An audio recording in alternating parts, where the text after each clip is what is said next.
Amen. Alors, dans le temps qui nous est imparti, nous voulons continuer dans notre dynamique par rapport au message que nous avons, pourquoi et comment servir Dieu.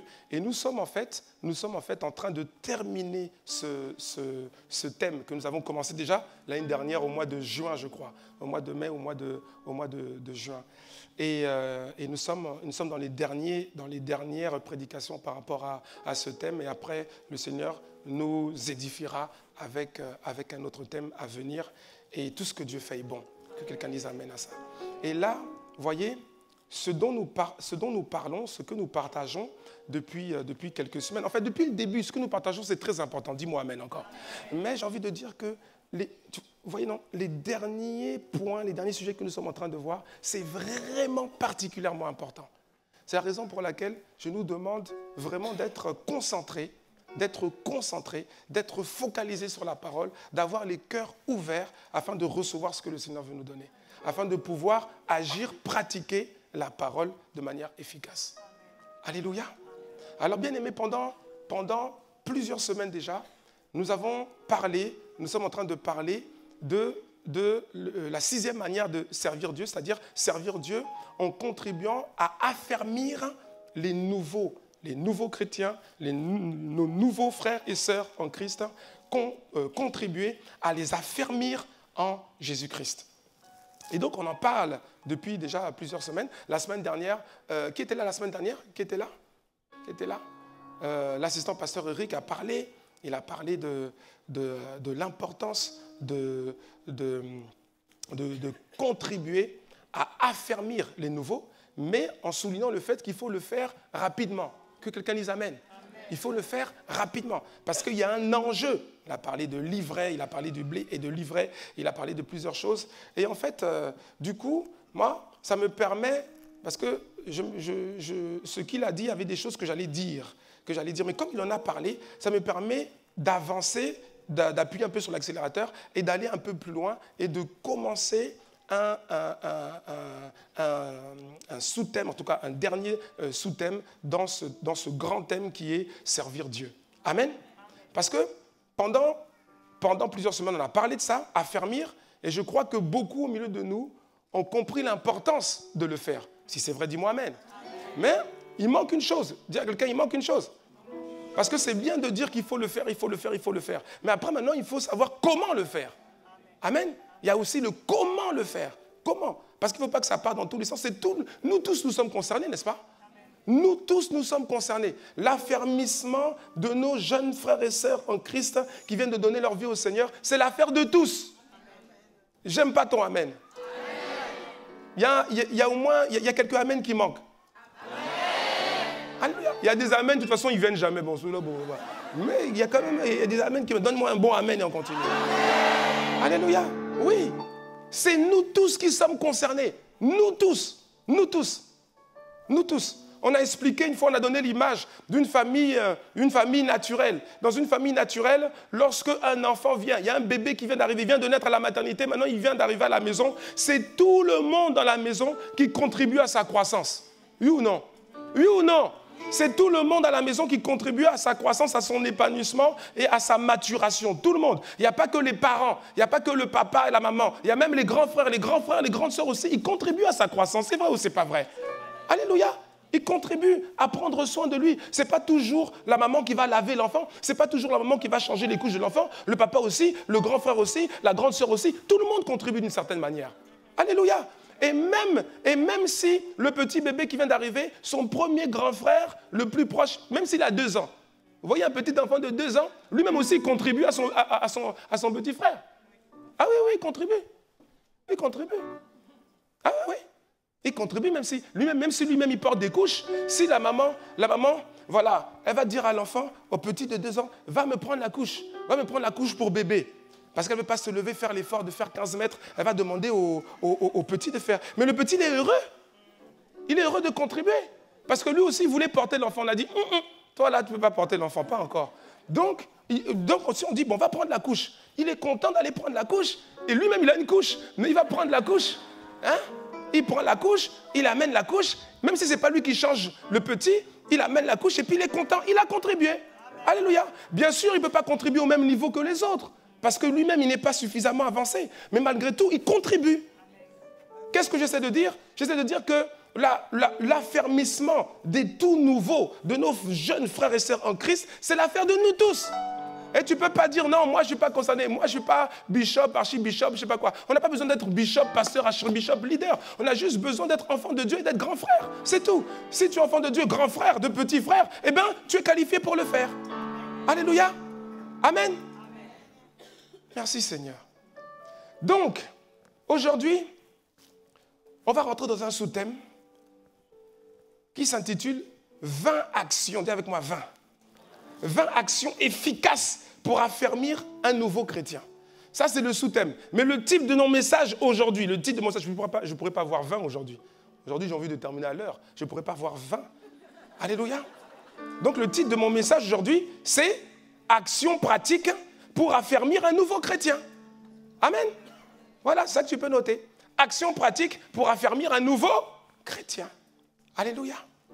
Donc, pour commencer, en préambule, en introduction, il faut dire quelque chose de très important, très important. Nous comprenons que nous sommes tous concernés. Dis-moi Amen encore. Alléluia. Alléluia. Le dimanche, c'est le jour de Amen. Hein? Nous comprenons que nous sommes tous concernés. Mais bien aimé, j'aimerais que tu comprennes une chose, c'est que tu n'es pas obligé d'avoir beaucoup de personnes que tu suis, que tu accompagnes. Tu n'es pas obligé d'avoir beaucoup de disciples. Tu comprends quand je dis ça?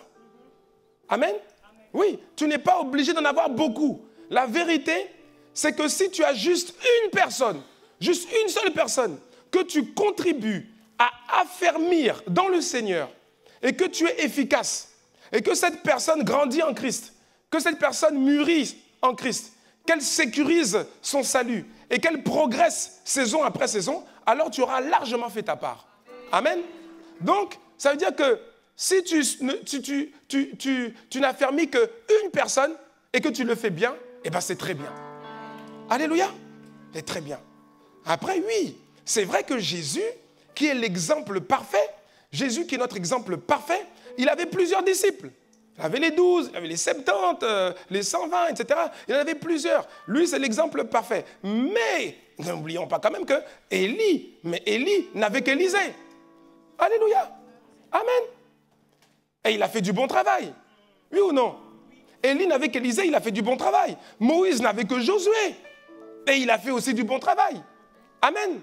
Donc, ce n'est pas le nombre de personnes que tu suis qui va importer. Ce qui va importer, c'est que tu suives au moins une personne et que tu le fasses bien. Amen. Amen. Donc, même si tu ne suis qu'une personne, ce n'est pas un problème. Le problème, c'est quand tu ne suis personne. Tu me suis? Le problème, c'est pas quand tu suis une personne, c'est quand tu ne suis personne. Chacun de nous doit suivre quelqu'un. On va approfondir ça dans les prochaines semaines. Amen. On commence aujourd'hui. Nous voulons voir les actions pratiques, des choses pratiques que nous tous nous pouvons faire ici dans cette salle. Nous tous nous pouvons faire. Ouais. Et ensuite, tu vois, bien-aimé, quand on travaille à porter du fruit avec une personne, tu peux ensuite passer à l'affermissement de plusieurs personnes. Parce que ta capacité, si ta capacité a augmenté, tu ne vas pas juste te contenter de suivre une personne, d'affermir une personne, mais tu pourras en affermir peut-être 2 en même temps ou 3 en même temps, selon la capacité que tu auras, le fruit que tu auras manifesté. Quelqu'un me suit, n'est-ce pas? Amen. Ou bien, à partir du moment où tu as pu suivre une personne et que cette personne a grandi, qu'elle a atteint un certain niveau de maturité qui lui permet maintenant de progresser correctement avec le Seigneur, et bien toi maintenant, tu peux maintenant prendre sous tes ailes une autre personne que tu vas contribuer à affermir. Est-ce que c'est clair? Alléluia. Alors aujourd'hui, nous voulons commencer et nous voulons voir juste un point. Dis avec moi un point, juste un point. Tu vois, on va terminer à l'heure. Un point. Et ça, je dirais que c'est la chose de base. C'est la chose de base pour tout accompagnement, pour tout affermissement de nouveaux chrétiens, de nouveaux convertis. C'est la chose de base. De quoi s'agit-il? La première chose, c'est lui manifester de l'amour. Oui. C'est lui manifester de l'amour véritable et sincère. La personne que tu suis, tu dois lui manifester de l'amour véritable et sincère. Tu ne peux pas affermir quelqu'un en Christ si tu ne l'aimes pas. Si tu ne manifestes pas de l'amour, tu ne peux pas le faire sans l'amour. Tu ne peux pas. Tu ne peux pas. Alléluia. Et je ne parle pas de n'importe quel amour. Il y a plusieurs sortes d'amour. Il y a l'amour philéo, il y a l'amour éros, il y a l'amour agapao, agapé. Je parle de l'amour de Dieu, l'amour agapé. C'est ça, c'est manifester de l'amour. Quel amour? L'amour de Dieu.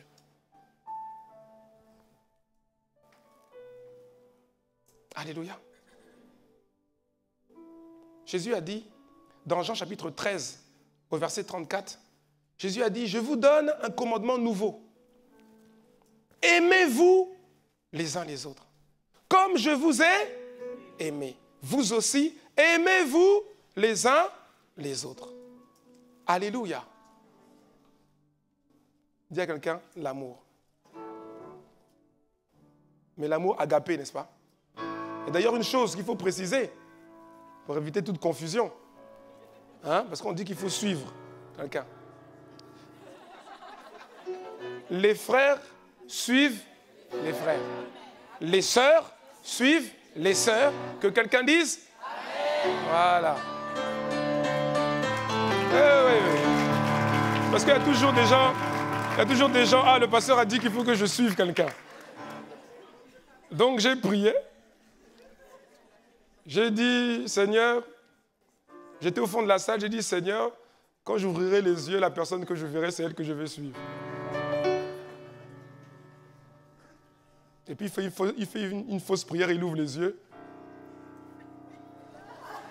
Et puis il voit la sœur, il me dit, ah, Sista, tu as la grâce et le privilège d'être suivi par moi. Ce qui ne dit pas, c'est qu'il suit la sœur depuis plusieurs mois déjà. Mais ce n'est pas le même sens de suivre. Alléluia. Donc, pour des raisons d'efficacité et de sécurité, le frère suit le frère, la sœur suit la sœur. Amen. Voilà, ça au moins les bases sont claires. Pas d'ambiguïté. Il y a toujours des sœurs bizarres qui veulent toujours suivre les frères.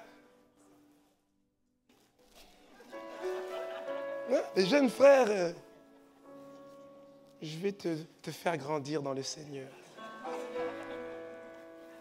Il y a toujours des frères aussi bizarres qui veulent suivre les sœurs. Suivre les frères, ça ne les intéresse pas. Eux, c'est seulement suivre les sœurs. Et c'est toujours les sœurs d'une certaine... des sœurs spécifiques.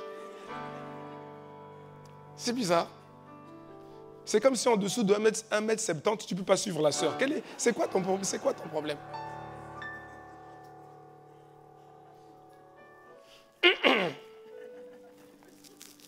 Il y a quelqu'un qui est dévoilé. Non, ma sister, il faut faire attention. Le problème, c'est que lorsqu'on parle de suivi, il y a toujours des gens... Vous voyez, il y a les vrais, il y a des gens qui sont des vrais. Amen. Et puis, il y a aussi des faux. Oui, il y a des faux. Il y a des vrais frères, il y a des faux frères. Et puis, il y a ce qu'on appelle aussi les vrais faux. Hein? Oui. Les vrais faux.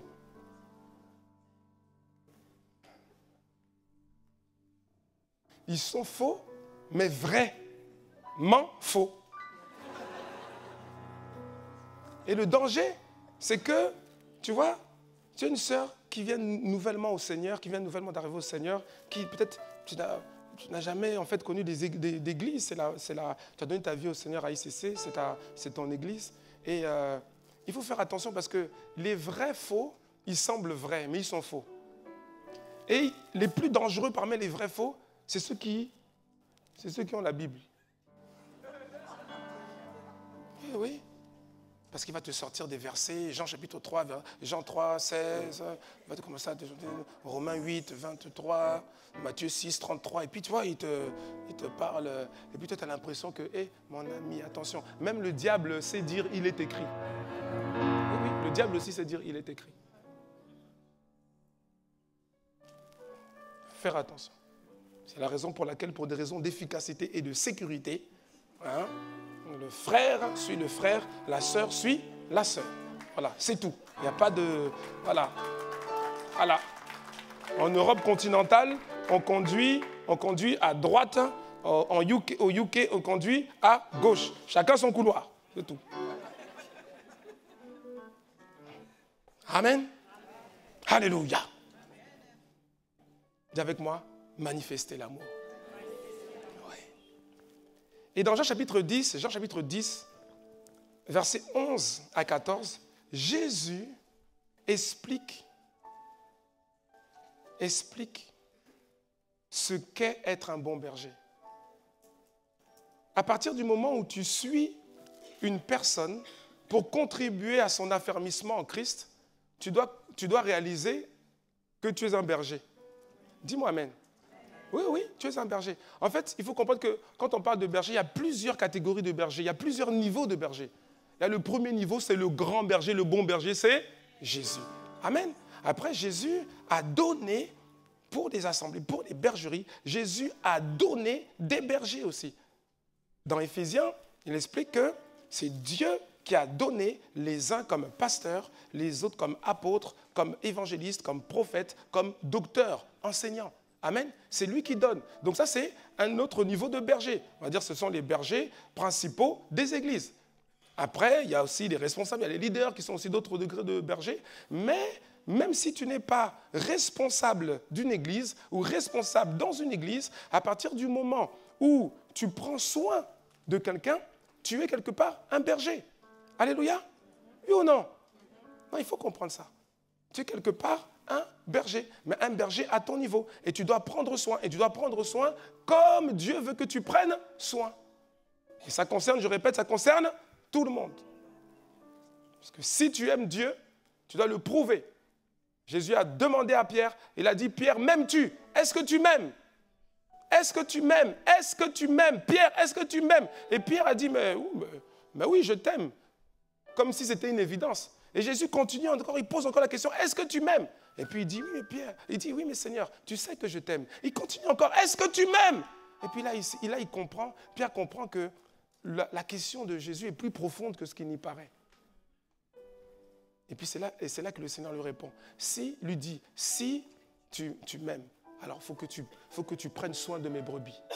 Tu prends soin de mes brebis. Et ça, c'est le rôle de chacun de nous. Donc Jésus explique, c'est quoi être un bon berger? Jean chapitre 10, verset 11. Jésus dit, je suis le bon berger. Je suis le bon berger. Le bon berger donne sa vie pour ses brebis. Qu'est-ce qu'il fait le bon berger? Qu'est-ce qu'il fait? Qu'est-ce qu'il fait? Il donne. Il donne quoi? Il donne sa vie. Le berger donne sa vie. Le berger selon le cœur de Dieu, les bergers que le Père veut voir, que Dieu veut voir, c'est le berger qui donne sa vie. Et chacun de nous doit être un berger qui donne sa vie pour ses brebis. Un bon berger donne sa vie. C'est-à-dire qu'il donne de son temps. Donner sa vie, c'est pas faire harakiri comme au Japon, c'est pas ça, donner sa vie. On a besoin de ta vie, oh, tu ne veux pas te supprimer, c'est pas ça, ça n'a rien à voir.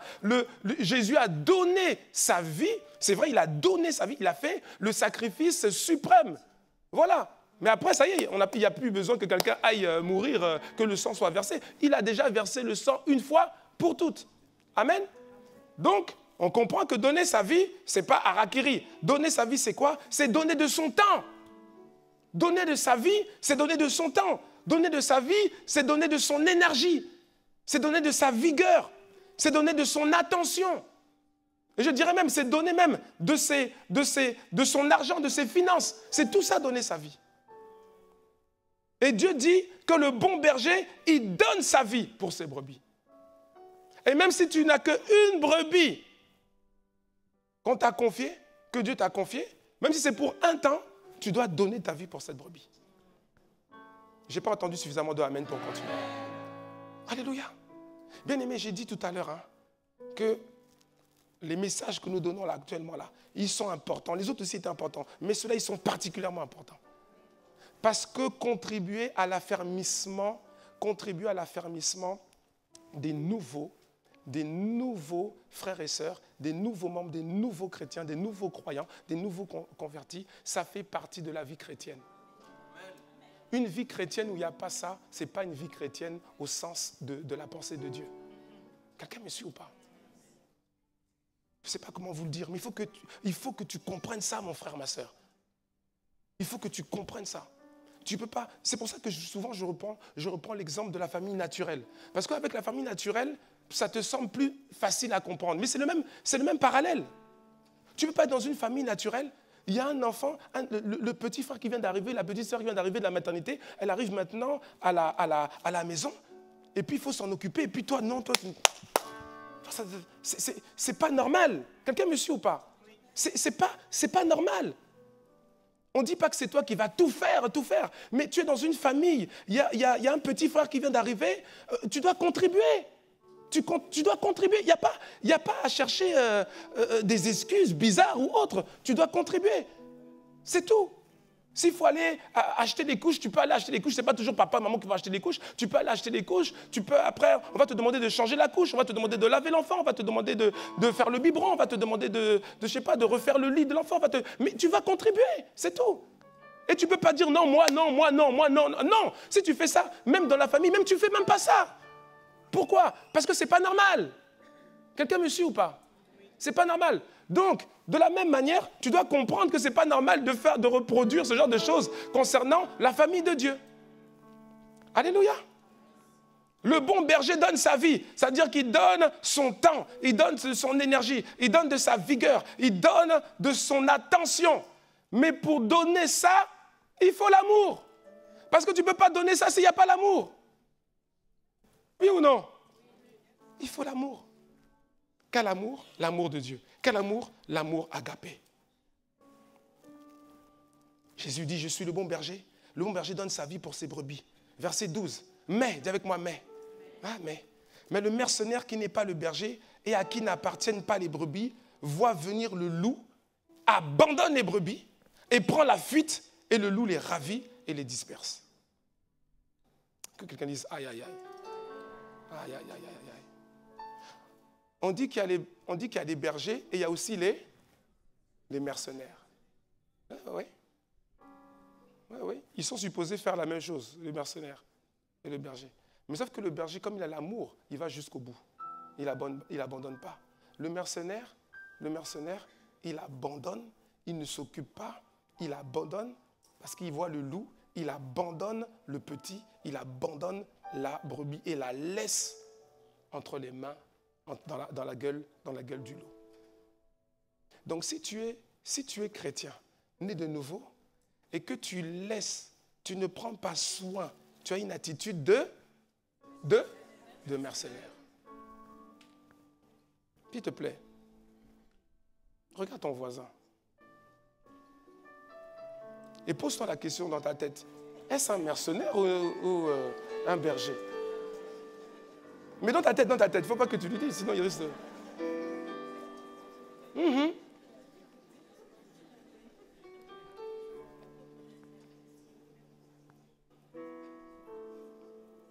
Qui veut être un berger? Alléluia. Si ton voisin n'a pas levé la main, il a confirmé, c'est ce que tu pensais. Alléluia. Mais le mercenaire qui n'est pas le berger et à qui n'appartiennent pas les brebis voit venir le loup, abandonne les brebis et il prend la fuite.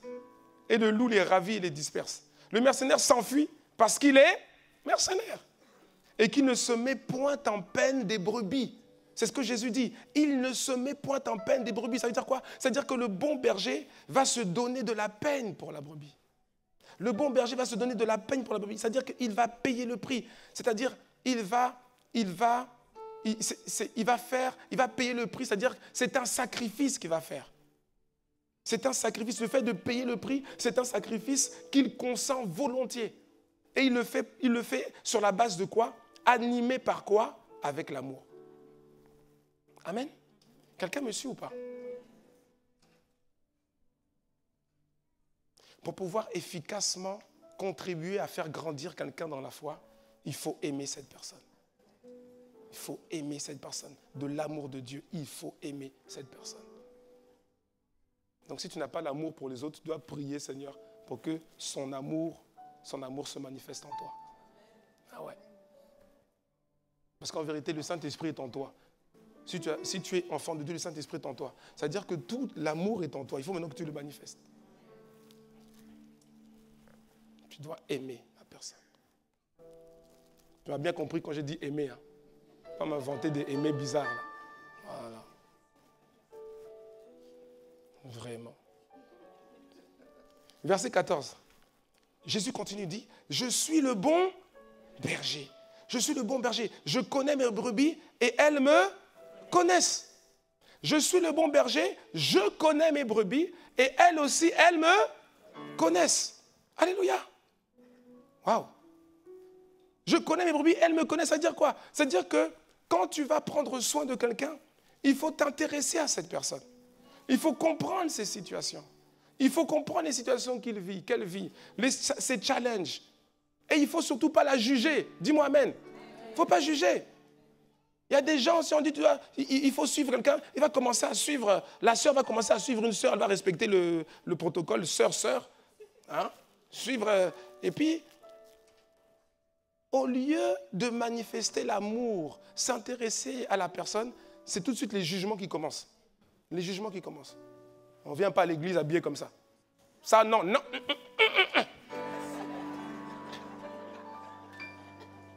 Ah, ça, non, hein?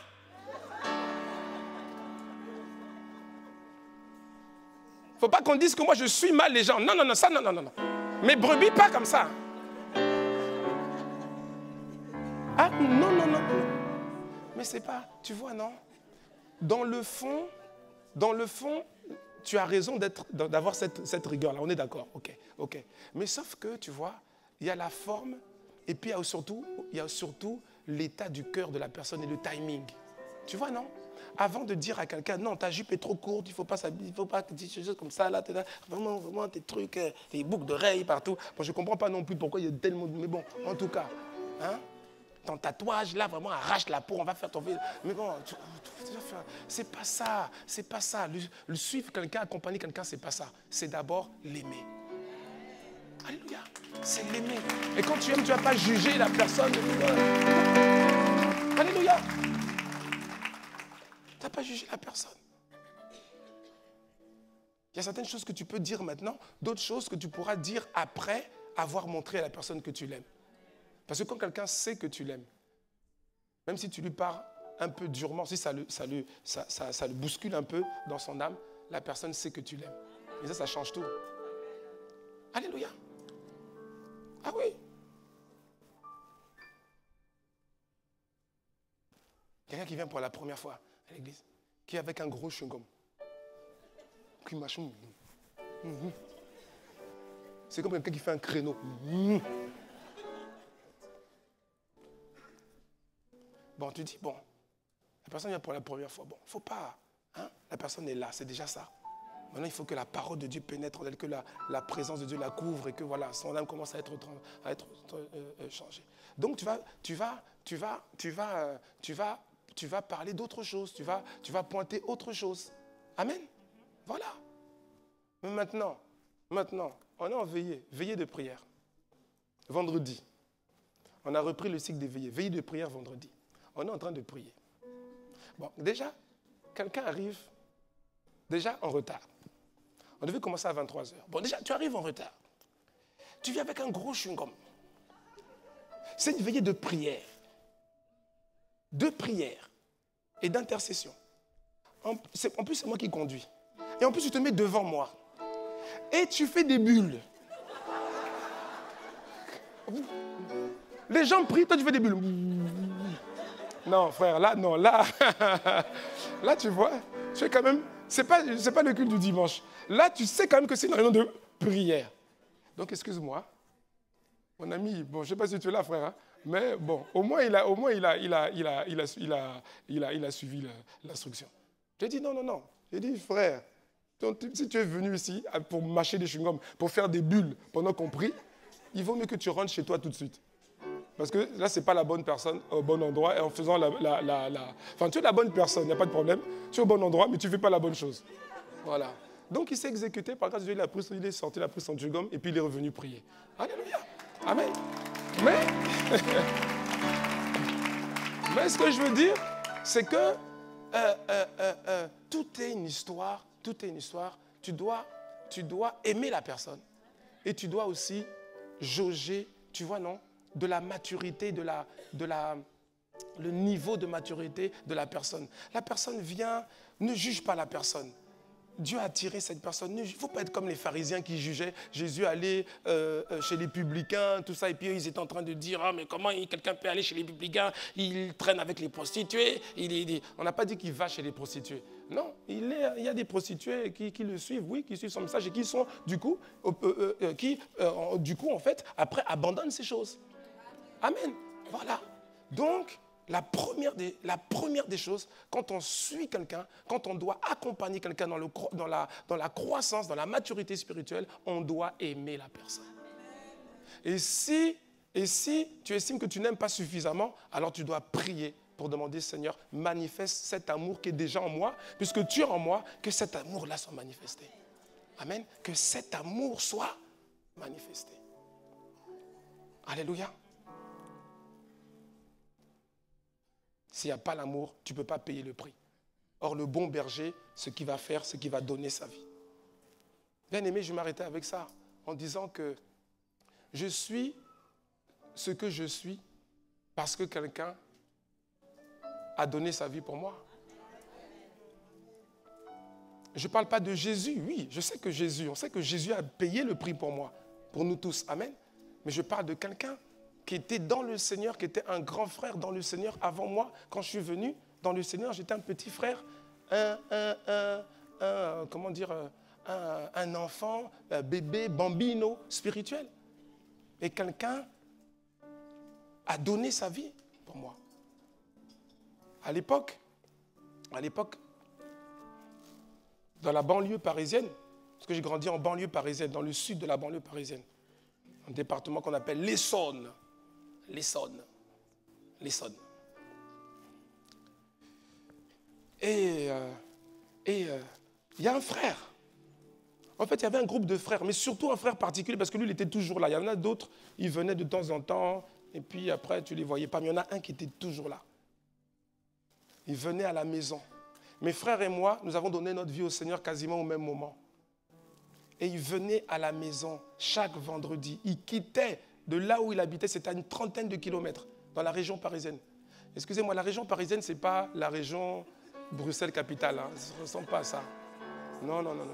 Déjà, rien qu'en région parisienne, il y a plus de monde que dans toute la Belgique. Oui. Donc quand on dit 30 km en région parisienne, mon ami, ce n'est pas 20 minutes. Hein. Je ne sais pas si tu as déjà été à Paris, mon ami. C'est des embouteillages. Là-bas, c'est embouteillé. Ah oui.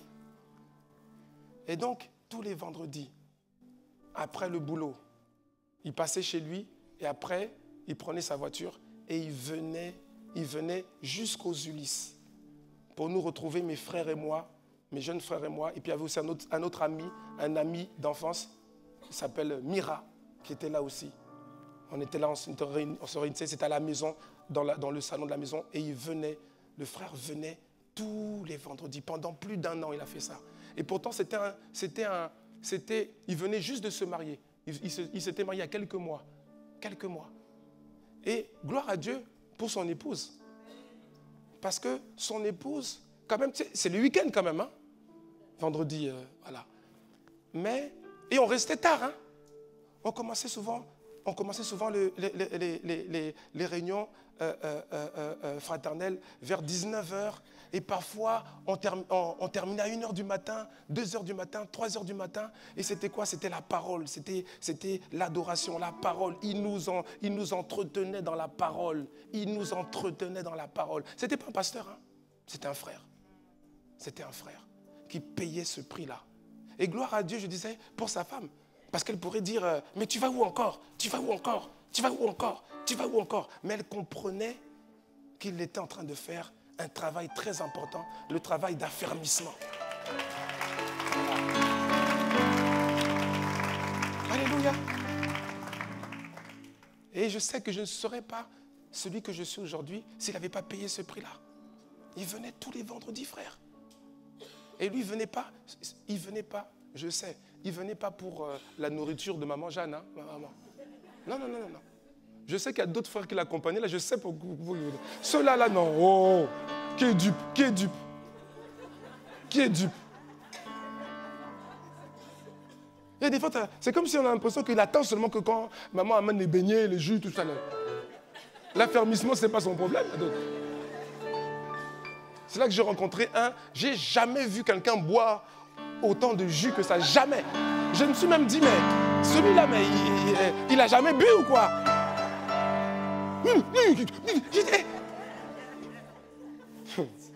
Mais l'autre, mais le frère qui venait tout le temps, frère Ivan. Oui, frère Ivan. Il venait tout le temps. Et, alléluia, il a pris soin de nous. Il a pris soin de nous. Il a pris soin de nous pendant 1 an. Après, au bout d'1 an, il a arrêté de venir parce que il a vu que bon, là c'est bon. Quelqu'un me suit, non? Là, c'est bon. Là, ils sont suffisamment matures. Ils sont suffisamment... On n'était pas parfaits. Mais voilà, il y a déjà ce qu'il faut. Ils ne peuvent plus repartir en arrière. Non, ils peuvent plus. Ah non, mon ami, non seulement on n'est pas reparti en arrière, mais on ne repartira jamais en arrière. Alléluia. Ah oui. Et donc tu imagines, chaque vendredi, 19h, on commence, et comme il jouait, donc on commençait avec l'adoration. On avait acheté un clavier, un synthétiseur, et mon frère Rudy s'était mis aussi au clavier, donc lui il joue aussi. Et on passait peut-être 45 minutes, 1 heure, c'était d'abord l'adoration. C'était merveilleux. Et puis après c'est la parole. La parole. C'était le moment de la semaine que j'aimais le plus. C'est-à-dire que dans la semaine, j'attendais le vendredi soir. J'attendais parce qu'on partageait la parole. On partageait la parole. On partageait des choses pratico-pratiques, des questions, des problématiques des jeunes frères, jeunes adultes d'une vingtaine d'années. Oui, on partageait ça, des choses par rapport à la parole. Il nous a fait aimer la parole. Il nous a fait aimer la présence de Dieu. Et du coup, s'il n'avait pas fait ça, on n'aurait pas été ce qu'on a été, ce qu'on est devenu. Quelqu'un a payé le prix. Et ce qui a fait qu'il puisse payer ce prix-là, c'est l'amour. Alléluia.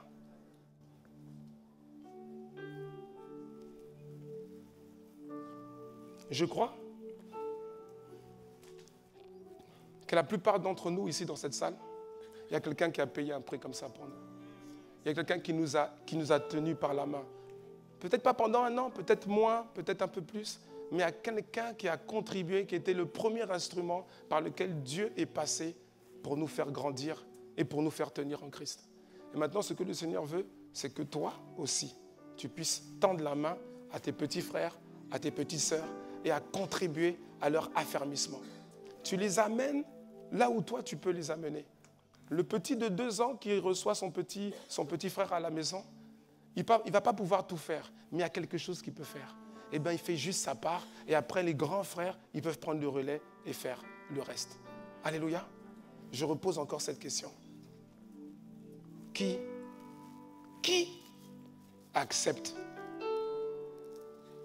ce que le Seigneur, Jésus a demandé à Pierre?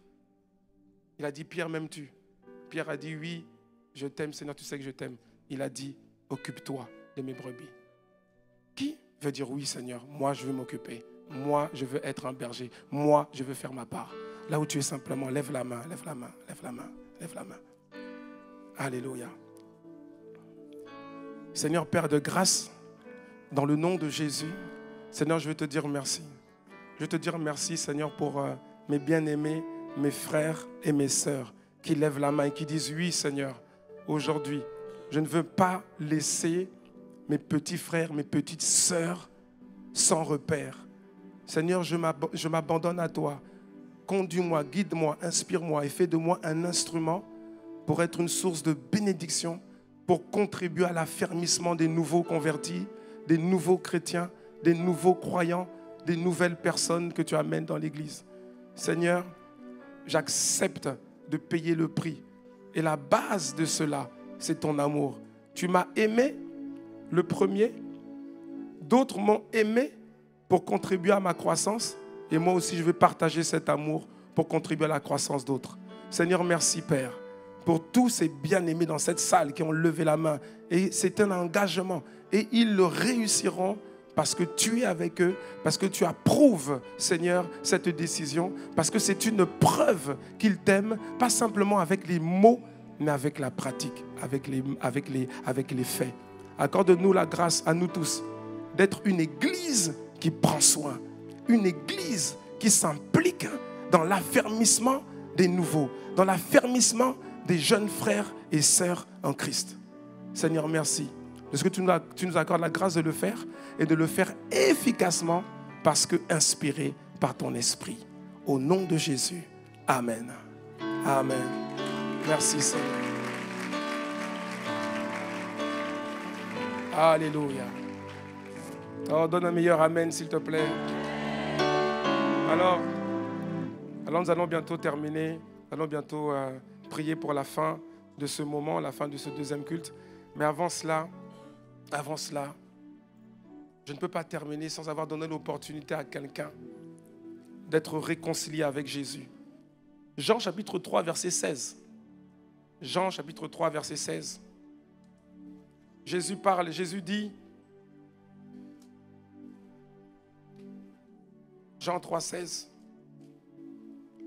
Car Dieu, le Père, car Dieu a tant aimé le monde qu'il a donné son Fils unique, afin que quiconque croit en lui ne périsse point, mais qu'il ait la vie éternelle. Que quelqu'un dise Amen à cela. Il y a tellement de choses qui sont contenues dans ce verset. Déjà, Jésus nous dit que Dieu nous aime, que Dieu nous a aimés, que Dieu nous a aimés le premier. Dieu n'est pas ton ennemi. Dieu n'est pas ton ennemi, bien-aimé. Dieu n'est pas contre toi. Dieu t'aime. Tu es le fruit de l'amour de Dieu. Et Jésus dit que Dieu a donné, il a tellement aimé le monde qu'il a donné son Fils unique, afin que quiconque croit en lui ne périsse point, mais qu'il ait la vie éternelle. Ça veut dire qu'il y a un danger. Il y a un danger, il y a un péril. Il y a un péril auquel l'humanité fait face. Et ce péril, c'est que le souffle de vie te soit ôté sans que tu ne sois réconcilié avec Dieu à travers son Fils Jésus-Christ. Et si ça t'arrive, tu vas directement en enfer. Éloigné pour toujours. Éloigné pour toujours de la présence de Dieu. Et c'est ça périr. Il y a plus que périr physiquement. Tout le monde à un moment donné va quitter la terre. Tout le monde à un moment donné... les gens qui sont sur la terre, ce sont des gens qui sont nés. Et toute personne qui naît va mourir après. On ne parle pas de cette mort physique. La mort physique, tout le monde va la vivre. Mais sauf qu'après la mort physique, il y en a qui vont aller directement au ciel dans la présence de Dieu et d'autres qui ne seront pas réconciliés avec Dieu, qui vont aller directement loin de la présence de Dieu, c'est-à-dire en enfer. Et ça, c'est pour l'éternité. Et c'est la raison pour laquelle Dieu le Père, qui t'a aimé, t'a donné ce qu'il avait de plus cher. Il t'a donné son Fils unique. Il t'a donné son Fils unique. Il l'a donné. Il est mort à la croix. Il est venu sur la terre. Il est mort à la croix. Son sang a coulé pour toi. Son sang a coulé pour moi. Et aujourd'hui, avant de terminer ce culte, j'aimerais te donner l'opportunité, bien-aimé, de te réconcilier avec Dieu à travers Jésus-Christ. Et si tu fais ça, tu auras fait l'action la plus importante de toute ta vie. De toute ta vie. Alors que je nous invite à simplement incliner la tête là où nous sommes et à fermer les yeux. Je vous demande d'incliner la tête et fermer les yeux. Pourquoi ? Parce que je ne voudrais pas que quelqu'un soit intimidé par le regard d'un autre. Parce que je veux demander à quelqu'un dans cette salle, à quelqu'un qui veut dire oui à Jésus, qui veut dire oui au bras tendu de Dieu. Et ce bras tendu s'appelle Jésus. À quelqu'un qui veut se réconcilier avec Dieu, je vais lui demander de lever la main là où il est, là où vous êtes. Et je ne voudrais pas qu'il soit intimidé. Alors baissons la tête, s'il vous plaît. Baissez la tête, fermez les yeux. Et je pose cette question. Y a-t-il quelqu'un dans cette salle qui veuille dire oui à Jésus, qui veut dire, Seigneur, oui, aujourd'hui, je veux me réconcilier avec toi et je veux t'ouvrir la porte de mon cœur. Si c'est ton cas, là où tu élèves simplement la main, là où tu es, alors que les autres gardent la tête baissée. Je vois une main qui est levée. Une main qui est levée. Je vois 2 mains qui sont levées. S'il n'y avait eu qu'une seule main levée, j'aurais été heureux. Mais parce qu'il y a 2 mains, maintenant 3 mains qui sont levées, je suis très heureux. Parce que le Père aussi est heureux. Gardez vos mains levées, gardez vos mains levées. Merci Seigneur. Alors que nous gardons nos têtes baissées, je vois même une 4e main qui se lève, une 5e main qui se lève. Waouh, c'est merveilleux. Merci Seigneur. Vous qui venez de lever la main alors que les autres gardent la tête baissée, je vais vous demander encore une chose, juste une chose. C'est bien de vouloir vous tenir debout à votre place. Je ne vous demande pas de vous déplacer, mais juste de vous tenir debout, là où vous êtes, à votre place, alors que les têtes, les visages sont toujours baissés pour les autres. Voilà, tenez-vous debout, n'ayez pas peur, n'ayez pas honte, tenez-vous debout, tenez-vous debout. Merci Seigneur. Et maintenant, je vais vous demander simplement de lever vos mains, de lever vos 2 mains, et vous allez me suivre dans cette prière. Je vais vous conduire dans une prière, on l'appelle communément la prière du salut. Et le fait de lever vos mains, c'est simplement dire, Seigneur, je m'abandonne à toi. C'est un signe, une marque d'abandon. Je dis, Seigneur, je m'abandonne à toi. C'est la raison pour laquelle je vous demande de lever vos mains. Et je vais vous demander de répéter cette prière avec moi. Et si vous faites cette prière, sincèrement, de tout votre cœur, eh bien, vous deviendrez enfant de Dieu. Vous deviendrez enfant de Dieu. Vous ne serez plus juste des créatures créées par Dieu, mais vous deviendrez des enfants de Dieu. Et vous rentrerez dans la grande et merveilleuse famille de Dieu. Alors je vais vous demander de répéter cette prière après moi, avec moi. Et je vais demander également à toute l'assemblée de répéter également cette prière afin de couvrir leur voix.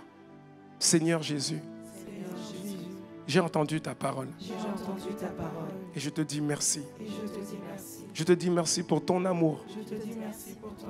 Parce que c'est par amour que tu as donné ta vie à la croix. Seigneur, aujourd'hui, je me repens et je te demande pardon. Je te demande pardon, Seigneur, pour tous les péchés que j'ai commis, pour tout le mal que j'ai pu faire, consciemment ou inconsciemment. Seigneur, je ne savais pas.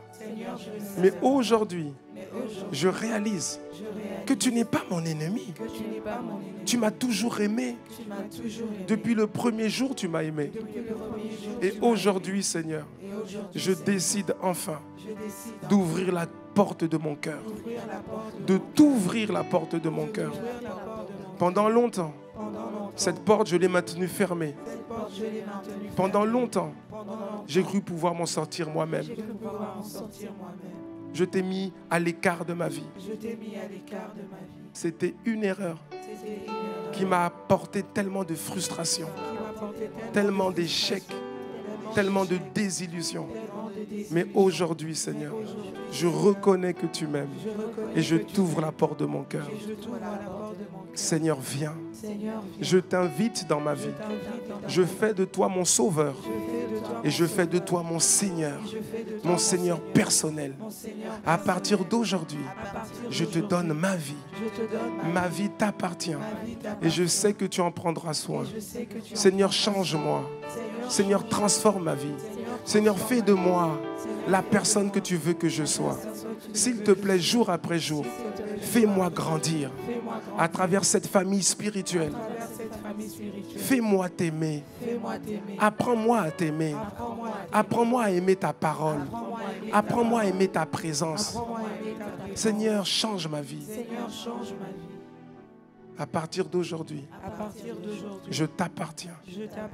Et je prie que tu me guides, que tu me conduises par le merveilleux Saint-Esprit. Saint-Esprit, je te dis merci. Parce qu'aujourd'hui, tu es mon guide. Tu es mon guide, mon consolateur, mon enseignant. Aujourd'hui, tu es avec moi jusqu'à la fin. Père, je te dis merci pour ton amour qui t'a poussé à donner Jésus. En rentrant dans cette salle, j'étais une créature de Dieu. Une simple créature de Dieu. Le fruit de la création de Dieu. Mais à cause de ma prière, qui est sincère, qui est faite avec foi, à cause de ma prière, maintenant, je suis